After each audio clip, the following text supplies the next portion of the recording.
ನಮಸ್ತೆ. ಕಾಡಲ್ಲಿದ್ವಿ. ಹಾಗೆ ಸ್ವಲ್ಪ ಹೊತ್ತು ಧ್ಯಾನ ಆಯ್ತು. ನೋಡಿ ಇಲ್ಲಿ ನೀವು ನೋಡ್ತಾ ಇರೋದು ಆನೆಗಳು ನೀರು ಕುಡಿಯುವಂತ ಸ್ಥಳ. ತುಂಬಾ ಡೇಂಜರ್ ಇದೆ ಇಲ್ಲಿ. ವಾಯ್ಸು ಒಂದ್ ಸ್ವಲ್ಪ ಗಾಳಿ ಇದ್ದಿದ್ರಿಂದ ಡಬ್ಬಿಂಗ್ ಮಾಡಿ ವಿಚಾರ ಹೇಳ್ತಾ ಇದ್ದೀನಿ. ಇವತ್ತು ಹಿಂಗೆ ಓಡಾಡ್ತಾ ಇರ್ಬೇಕಾದ್ರೆ ಇಲ್ಲಿ ಮೇಕೆ ಮುಟ್ಟದ ಸೊಪ್ಪು ಮತ್ತೆ ನಮ್ಮ ಕಣ್ಣಿಗೆ ಕಾಣಿಸ್ತು. ನಾವು ಮುಂಚೆ ಒಂದ್ಸಲಿ ಮಾಡಿದ್ವಿ. ಮೇಕೆ ಮುಟ್ಟದ ಸೊಪ್ಪು ಇದಕ್ಕೆ ಏನೇನಕ್ಕೆ ಯೂಸ್ ಮಾಡ್ತಾರೆ ಅಂತ. ಅವಾಗ ತುಂಬಾ ಜನ ನಮ್ಗೆ ಕಮೆಂಟ್ ಹಾಕಿದ್ರು. ಇದು ಅದಲ್ಲ, ಇದು ಬೇರೆ ಅಂತ. ಆದ್ರೆ 6 ವಿಧವಾದಂತ ಗಿಡಗಳಿದೆ. ಅದರಲ್ಲಿ ಆಡು ಸೋಗೆ ಕೂಡ ಆಡು ಮುಟ್ಟಲ್ಲ. ಮೇಕೆ ಮುಟ್ಟದ ಸೊಪ್ಪು ತೋರಿಸ್ತೀನಿ ಈಗ, ಅದು ಕೂಡ ಆಡು ಮುಟ್ಟಲ್ಲ. ಮತ್ತೆ ಇನ್ನೊಂದು ಆ ಕಕ್ಕುಪಾಲತೀಗ ಅಂತ, ಅದನ್ನೂ ಆಡು ಮುಟ್ಟಲ್ಲ. ಹಾಗೆ ತಮಿಳುನಾಡು ಪ್ರಾಂತ್ಯದಲ್ಲಿ ಇನ್ನೂ 2 ವಿಧವಾದಂಥ ಗಿಡಗಳು ನಾವು ನೋಡಿದುಂಟು. ನೋಡಿ ಅದರಲ್ಲಿ ನಾವು ಕರ್ನಾಟಕದಲ್ಲಿ ಆಡು ಮುಟ್ಟದ ಸೊಪ್ಪು ಅಂದರೆ ಇದಕ್ಕೆ ಕರೆಯೋದು. ನೋಡಿ ಈ ರೀತಿ ಇರುತ್ತೆ. ಇದನ್ನ ಆಡುಗಳು ಮುಟ್ಟಲ್ಲ. ಇದೊಂದು 15 ಮೀಟರ್‌ವರೆಗೂ ಬೆಳೆಯುತ್ತೆ. 10ರಿಂದ 15 ಮೀಟರ್‌ವರೆಗೂ ಬೆಳೆಯುತ್ತೆ. ಒಂದು ಸ್ಟಾರ್ ಆಕಾರದಲ್ಲಿರುವಂಥ ಹೂವ ಇರುತ್ತೆ ಇದರಲ್ಲಿ. ಏನೇನಕ್ಕೆ ಯೂಸ್ ಆಗುತ್ತೆ ಅಂದ್ರೆ, ಹಿಂದೆ ಏನಂದ್ರೆ ಹಾವುಗಳೇನ ಕಚ್ಬಿಟ್ರೆ ಬಾಯಲ್ಲಿ ವಿಷ ತೆಗಿತಾ ಇದ್ರು. ಅವರು ತುಂಬಾ ರೇರ್, ಈಗಿಲ್ಲ ಯಾರುನು. ಹಾಗಿದ್ರು. ಸಿನಿಮಾದಲ್ಲೆಲ್ಲ ನೋಡಿರ್ಬೋದು ನೀವು. ಬ್ಲೇಡ್ ತಗೊಂಡ್ ಕುಯ್ದುಬಿಟ್ಟು ಬಾಯಲ್ಲಿ ವಿಷ ತೆಗೆಯೋದು. ಅವ್ರು ಓಡೋಗ್ಬಿಟ್ಟು ಇದೇ ಗಿಡನ ಹುಡ್ಕಿ ತಗೊಂಬಂದು ಅದನ್ನ ಜಜ್ಜಿ ರಸ ಕುಡ್ದು ವಾಮಿಟ್ ಮಾಡ್ತಾ ಇದ್ದಿದ್ದು.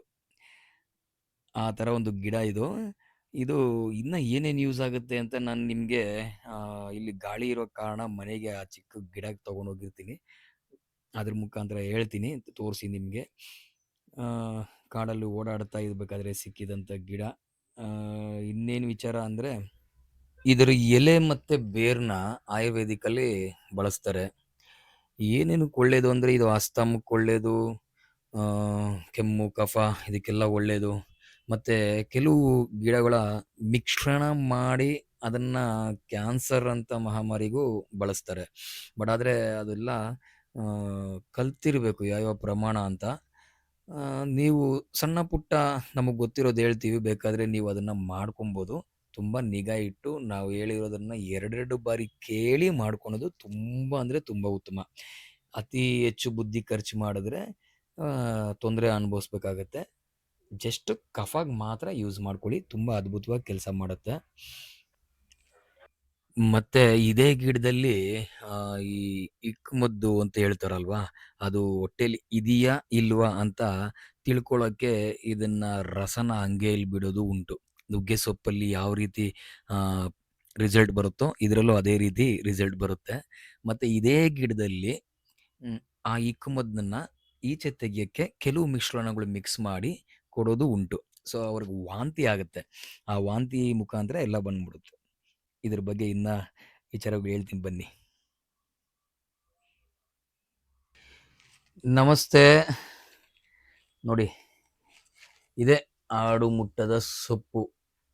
ಹೆಂಗಿದೆ ಇದು? ಒಂದು 10ರಿಂದ 15 ಮೀಟರ್ವರೆಗೂ ಬೆಳೆಯುತ್ತೆ. ಎಲೆ ನೋಡಿ ಈ ರೀತಿ ಇರುತ್ತೆ. ಈ ರೀತಿ ಇರುತ್ತೆ ಎಲೆ. ಮತ್ತೆ ಇದ್ರ ಹೂವು ಬಾಡೋಗಿದೆ. ಈ ರೀತಿ ಇರುತ್ತೆ. ಓಕೆನಾ? ಇದಕ್ಕೆ ಮುಂಚೆ ನಾವು ತೋರಿಸಿದ್ದು ಕೂಡ ಆಡು ಮುಟ್ಟದ ಸೊಪ್ಪೆ. ಇದು ಆಡು ಮುಟ್ಟದ ಸೊಪ್ಪೆ. ಅದಕ್ಕೆ ಇನ್ನೊಂದು ಹೆಸರೇನು, ತೆಲುಗುಲ್ಲಿ ಕಕ್ಕುಪಾಲ ತೀಗ ಅಂತ ಕರೀತಾರೆ. ಅದನ್ನು ಆಡುಗಳು ಮುಟ್ಟಲ್ಲ. ಮತ್ತೆ ಇದರಿಂದ ಏನೇನು ಉಪಯೋಗ, ಇದರಲ್ಲಿ ಏನೇನು ಎಲ್ಲ ಉಪಯೋಗಿಸ್ಕೊಬೋದು ಅಂತ ಅಂದ್ರೆ, ಕೆಲವ್ರಿಗೆ ಕೀಲು ನೋವುಗಳೆಲ್ಲ ಇರುತ್ತೆ. ಎದ್ರೆ ಕುತ್ಕೊಳ್ಳೋಕ್ಕಾಗಲ್ಲ, ಕುತ್ಕೊಂಡ್ರೆ ಎದ್ದೇಳೋಕ್ಕಾಗಲ್ಲ. ಅಂಥವ್ರು ಬಂದು ಇದನ್ನ 5 ಥರ ಎಣ್ಣೆ ಅಂದರೆ ಪಂಚತೈಲ ಅಂತ ಕರಿತೀವಿ, ಜೊತೆಗೆ ತುಪ್ಪ ಬೇರಿಸಿ ಈ ಎಲೆಗಳನ್ನೆಲ್ಲ ರುಬ್ಬಿ ಅದರಲ್ಲಿ ಮುಳುಗುವಷ್ಟು ಹಾಕಿ ಅದನ್ನ ಕುದಿಸಿ ಅದನ್ನ ಒಂದು ಬಟ್ಟೆ ಕಟ್ಕೊಂಡು ನೀವು ನೋಡಿರ್ಬೋದು. ಕೆಲವು ಕೇರಳ ಪ್ರಾಂತ್ಯದಲ್ಲೆಲ್ಲ ಈ ರೀತಿ ಮಲಗಿಸ್ಬಿಟ್ಟು ಚಿಕಿತ್ಸೆ ಮಾಡ್ತಾ ಇರ್ತಾರೆ. ಹಿಂಗೆ ಇಡ್ತಾ ಇರ್ತಾರೆ ಎಲ್ಲ ಕಡೆನೂ. ಒಂದು ಮೂಟೆ ಥರ ಮಾಡಿಕೊಂಡು ಅದರಲ್ಲಿ ಈ ಥರ ಸೊಪ್ಪುಗಳೇ ಹಾಕಿರೋದು. ಉಪ್ಪಿನಲ್ಲಿ ಅದ್ದಿ ಅದ್ದಿ ಅದ್ದಿ ಉಪ್ಪಿನ ಶಾಖ ತಗೊಂಡು ಅದನ್ನ ಹಿಂಗೆ ಕೊಡ್ತಾ ಇರ್ತಾರೆ. ಈ ಗಂಟುಗಳು ಇರುತ್ತಲ್ಲ, ಮೂಳೆ ಗಂಟುಗಳು, ಈ ಜಾಗದಲ್ಲೆಲ್ಲ ಹಿಂಗೆಲ್ಲ ಹಿಡ್ಕೊತಾ ಇರುತ್ತೆ, ಕಾಲುಗಳಲ್ಲಿ ಕೈಗಳಲ್ಲಿ. ಅಂಥದಕ್ಕೆಲ್ಲ ಚಿಕಿತ್ಸೆಗೆ ಬಳಸ್ತಾರೆ. ಹೊರಗಡೆ ಆಯಿತು. ಒಳಗಡೆಗೆ ಹೇಗೆ ಅಂದರೆ ಇದು ಏನೇನಕ್ಕೆಲ್ಲ ಕೆಲ್ಸಕ್ಕೆ ಬರುತ್ತೆ ಅಂದರೆ ಮಿಶ್ರಣ ಮಾಡಿ ತಗೊಳ್ಳೋದ್ರಿಂದ ತುಂಬ ಕೆಲ್ಸಕ್ಕೆ ಬರುತ್ತೆ. ಕೆಲವು ಮಿಶ್ರಣಗಳು ಹೇಳ್ಕೊಡೋಕ್ಕಾಗಲ್ಲ. ಏನಕ್ಕೆ ಅಂದರೆ ಅದು ಅನರ್ಥವಾಗುತ್ತೆ ಅಂತ. ಇದೊಂದೇ ಎಲೆ ತಗೊಳ್ಳೋದಾದ್ರೆ ದೊಡ್ಡವರಾದರೆ 2 ಎಲೆ 3 ಎಲೆ ತಿನ್ನೋದ್ರಿಂದ ಬೆಳಿಗ್ಗೆ ಖಾಲಿ ಹೊಟ್ಟೆಲಿ ತಿಂದರೆ ಕಫ ಎಲ್ಲ ಕರಗಿ ಕೆಳಗಡೆ ಬಂದ್ಬಿಡುತ್ತೆ. ಕೆಲವ್ರಿಗೆ ಅದು ವಾಮಿಟ್ ಆಗುತ್ತೆ. ಜಾಸ್ತಿ ವಾಮಿಟ್ ಆಗೋರು ಇತ್ತು ಅಂದರೆ ಅದು ಎಲೆ ಪ್ರಮಾಣ ಕಮ್ಮಿ ಮಾಡ್ಕೊಬೇಕು. ಹಸಿ ಎಲೆ ತಿನ್ಬೋದು, ಏನು ತೊಂದರೆ ಇಲ್ಲ. ಇಲ್ಲ ಅಂದರೆ ಹಸಿ ಎಲೆ ತಿನ್ನೋಕ್ಕಾಗಲ್ಲ ಅಂದರೆ ಕಷಾಯ ರೂಪದಲ್ಲಿ ಮಾಡಿಕೊಂಡು ಜಾಸ್ತಿ ಎಲೆ ಹಾಕ್ಕೊಬಾರ್ದು. ಒಂದು 2 ರಿಂದ 3 ಎಲೆ ಮಾತ್ರ ಒಂದಿಷ್ಟುದ್ದ ಗ್ಲಾಸ್ ನೀರಲ್ಲಿ ನೀರಿಟ್ಕೊಂಡು ಒಂದಿಷ್ಟುದ್ದ ಒಂದು ಅದ್ರಲ್ಲಿ ಅರ್ಧ ಮಾಡಿಕೊಂಡು ಕಷಾಯ ರೂಪದಲ್ಲಿ ತೊಗೊಳುವಂಥದ್ದು ಖಾಲಿ ಹೊಟ್ಟೆಗೆ. ಕಫ ಎಲ್ಲ ಕರಗುತ್ತೆ. ಶೀತಕ್ಕೆ ತುಂಬ ಚೆನ್ನಾಗಿ ಕೆಲ್ಸಕ್ಕೆ ಬರುತ್ತಿದು. ಶೀತಕ್ಕೆ ತುಂಬ ಚೆನ್ನಾಗಿ ಕೆಲಸ ಬರುತ್ತೆ. ನೆಗಡಿ, ಶೀತ, ಎದೆಯಲ್ಲಿರುವಂಥ ಕಫ ಇಷ್ಟು ತೆಗೆಯೋಕ್ಕೆ ಕೆಲ್ಸಕ್ಕೆ ಬರುತ್ತೆ. ಅದು ಬಿಟ್ಟು ಇದನ್ನು ಮಕ್ಕಳಿಗೇನಾದರೂ ಕೊಡಬೇಕು ಅಂದರೆ ಸ್ವಲ್ಪ ಹುಷಾರಾಗಿ ಕೊಡಬೇಕು. ಏನಕ್ಕೆ ಅಂದರೆ ಮಕ್ಕಳ ಲಂಗ್ಸು ತುಂಬ ಚಿಕ್ಕದಾಗಿರುತ್ತೆ ಮತ್ತು ಬಲಹೀನವಾಗಿರುತ್ತೆ. ಅಷ್ಟೊಂದು ನಮಗಿರೋಷ್ಟು ಬಲ ಮಕ್ಕಳಿಗಿರಲ್ಲ ಅಲ್ವಾ?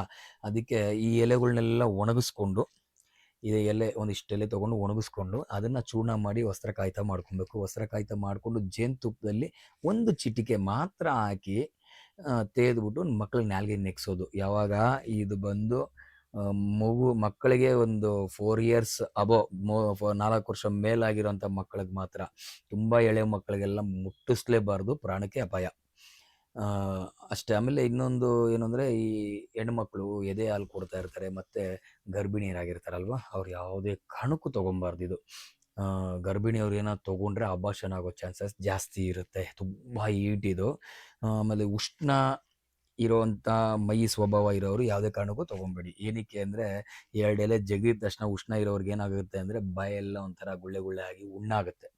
ಅದರಿಂದ ಅವರು ತೊಗೊಬಾರ್ದು. ಇದರ ಬೇರಿದೆಯಲ್ವಾ, ಮುಂಗ್ಸಿ ಹಾವಿನೊಟ್ಟಿಗೆ ಜಗಳ ಆಡಿ ಫೈಟ್ ಆದಾಗ ಹಾವಿನ ವಿಷ ತೆಕ್ಕೊಳ್ಳೋಕ್ಕೋಸ್ಕರ ತಾನು ಹೋಗಿ ಹುಡುಕಿ ಇದರ ಬೇರು ಹುಡುಕಿ, ನಾನು ಸುಮ್ಮನೆ ಕಿತ್ತಿದ್ದೀನಿ, ಬೇರಿಲ್ಲ ಇಲ್ಲಿ, ಬೇರು ಬಿಟ್ಟಿರುತ್ತೆ. ಆ ಬೇರನ್ನ ಕಿತ್ತಿ ಅದನ್ನು ತಿಂದು ಅಗೆದು ಆ ವಿಷನ ಈಚೆಗಡೆ ಕಕ್ಕುತ್ತೆ. ಅದಕ್ಕೆ ಇದನ್ನು ಹಾವು ಮತ್ತು ಚೇಳು ವಿಷ ಪದಾರ್ಥಗಳನ್ನ ಈಚೆ ತೆಗಿಯೋಕ್ಕೆ ಬಳಸ್ತಾರೆ. ಓಕೆನಾ? ನಾವು ಲಾಸ್ಟ್ ಟೈಮಲ್ಲಿ ಹೇಳಿದ್ವಿ, ಯಾರಾದರೂ ವಿಷಪ್ರಾಶನ ಮಾಡಿದರೆ ಅಂಥವರು ಕೂಡ ಏನೋ ಕುಡಿದ್ಬಿಟ್ಟಿರ್ತಾರೆ, ಸಾಯಬೇಕು ಅನ್ನೋ ವಿಷ, ಅಂಥದ್ದೆಲ್ಲ ಈಚೆ ತೆಗಿಬೇಕು ಅಂದರೆ ಹೊಟ್ಟೆಯಲ್ಲಿ ಹೋಗಿರುವಂಥ ವಿಷನ ಈಚೆ ತೆಗಿಬೇಕಾದ್ರೆ ಇದನ್ನು ಅರೆದ್ಬಿಟ್ಟು ಅವ್ರಿಗೆ ಕುಡಿಸ್ತಾರೆ. ಅವಾಗೇನಾಗುತ್ತೆ, ಅವರು ಅದನ್ನೆಲ್ಲ ವಾಮಿಟ್ ಮಾಡಿದಾಗ ಒಂದು ಸ್ವಲ್ಪ ಚೈತನ್ಯ ಬರುತ್ತೆ ಅವರಿಗೆ. ಆ ರೀತಿ ಮಾಡ್ತಾರೆ. ಸೊ ಈ ಥರ ತುಂಬ ವಿಧವಾಗಿ ಇದನ್ನು ಬಳಸ್ಕೊಬೋದು. ಆದರೆ ಬಳಸ್ಕೊಬೇಕಾದ್ರೆ ತುಂಬ ಹುಷಾರಾಗಿ ಬಳಸ್ಕೊಳ್ಳಿ. ಜಾಸ್ತಿ ಎಲೆಲ್ಲ ತಿನ್ನಬಾರ್ದು. ಆಮೇಲೆ ಇವಾಗ ನಾನು ಊಟ ಆಗಿದೆ, ಈಗ ತಿಂದರೆ ಇದು ನನಗೂ ವಾಮಿಟ್ ಆಗ್ಬೋದು. ಒಬ್ಬರಿಗೆ 1 ಎಲೆ ತಿಂದರೆ ಆಗ್ಬೋದು, ಒಬ್ಬರಿಗೆ 5 ಎಲೆ ತಿಂದರೆ ಆಗ್ಬೋದು. ಆದರೆ ಔಷಧಿ ಗುಣ ಇರುವಂಥದ್ದನ್ನು ಔಷಧಿ ರೂಪವಾಗಿ ಮಾತ್ರ ಆ ಸಮಯದಲ್ಲಿ ತೊಗೊಬೋದು. ಆಸ್ತಮ ಇರೋರು ಇದನ್ನು ತೊಗೊಂಡು ಬಂದರೆ ಒಂದು ಡೈಲಿ ತೊಗೊಬೇಕು, ಕಮ್ಮಿ ಪ್ರಮಾಣದಲ್ಲಿ. ಹಸಿ ಎಲೆ 1 ಎಲೆ ತಿಂದ್ರೂ ಓಕೆ, ಇಲ್ಲಾಂದರೆ ಚೂರ್ಣ ಮಾಡ್ಕೊಂಡು ಅದನ್ನು ಕಷಾಯ ಮಾಡ್ತಾ ಕುಡಿತಾ ಬಂದರೂ ಓಕೆ. ಆದಷ್ಟು ಬೇಗ ಕಮ್ಮಿ ಆಗಿಬಿಡುತ್ತೆ. ಕಮ್ಮಿ ಆದಾಗ ನಿಲ್ಲಿಸ್ಬಿಡೋದು. ಅಷ್ಟು ಒಂದು ಅದ್ಭುತವಾಗಿ ಕೆಲಸ ಮಾಡುತ್ತೆ. ಎಲ್ಲರಿಗೂ ಒಳ್ಳೆಯದಾಗಲಿ. ನಾವು ಲಾಸ್ಟ್ ಟೈಮು ತೋರಿಸಿದ್ವಿ, ಸುಮಾರು 6 ಥರ ಇರುವಂಥ ಆಡು ಮುಟ್ಟದ ಸೊಪ್ಪುಗಳಲ್ಲಿ ಆಡಿಸೋಗೆ ಅಂತ ಒಂದು ಸೊಪ್ಪಿದೆ, ಅದು ಮುಟ್ಟಲ್ಲ. ಕಕ್ಕುಪಾಲತಿಗ ಅದನ್ನು ಮುಟ್ಟಲ್ಲ. ಇದು ಆಡು ಮುಟ್ಟದ ಸೊಪ್ಪು, ಇದನ್ನು ಮುಟ್ಟಲ್ಲ. ಇನ್ನೂ 3 ವಿಧವಾದಂಥ ಗಿಡ ಇದೆ. ತಮಿಳ್ನಾಡು ಭಾಗದಲ್ಲಿ ನಾವು ಇನ್ಮೇಲೆ ಯಾವಾಗಾದರೂ ಹೋದರೆ ಖಂಡಿತವಾಗ್ಲೂ ಅದನ್ನು ತೋರಿಸ್ಕೊಡ್ತೀನಿ. ಎಲ್ಲರಿಗೂ ಒಳ್ಳೆಯದಾಗಲಿ. Thank you. ಶ್ರೀಕೃಷ್ಣ ಅರ್ಪಣಮಸ್ತು.